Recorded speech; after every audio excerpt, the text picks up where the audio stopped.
যেখানে একটা প্রশ্ন দেখতে পাচ্ছ, ribose sugar occurs in, ribose সুগারটা কার কার মধ্যে থাকে? অ্যান্সার হবে আরএনএ এডিবির বায়োমলিকুলার চ্যাপ্টার থেকে নেওয়া হচ্ছে প্রশ্নটা। এটা তোমাদেরকে কে বলছে nitrogen base, adenine, guanine, thymine, cytosine আর পেন্টোজ সুগার যেমন রাইবোজ বা ডিঅক্সি রাইবোজ যদি যুক্ত হয়ে কী তৈরি হবে? নিউক্লিওসাইড তৈরি হবে। এর এক্সাম্পল হলো অ্যাডিনোসিন বা সাইটিডাইন এরকম। আর এর সাথে যখন ফসফেট গ্রুপ যুক্ত হবে তাহলে হয়ে গেলো নিউক্লিওটাইড। নিউক্লিওটাইডের এক্সাম্পল এটিপি কিন্তু একটা নিউক্লিওটাইড, কারণ অ্যাডিনোসিন ট্রাইফসফেট, এই অ্যাডিনোসিন আর ফসফেট গ্রুপ ট্রাইফসফেট, তিনটে ফসফেট যুক্ত এটিপি তৈরি হলো।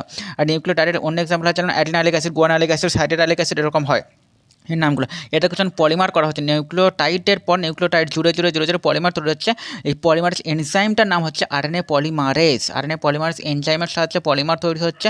এই পলিমার উদাহরণ পলিমার হয় কী তৈরি হলো? নিউক্লিক অ্যাসিড তৈরি হলো। নিউক্লিক অ্যাসিডের এক্সাম্পল হচ্ছে আরএনএ এবং ডিএনএ। তাহলে কার কার মধ্যে রাইবোজ সুগারটা পাচ্ছে? রাইবোজ সুগারটা পাচ্ছে এক নম্বর এটিপির মধ্যেও পাচ্ছি, আরএনএর মধ্যেও পাচ্ছি, কিন্তু আরএনএ পলিমারেজের মধ্যে কিন্তু থাকবে না।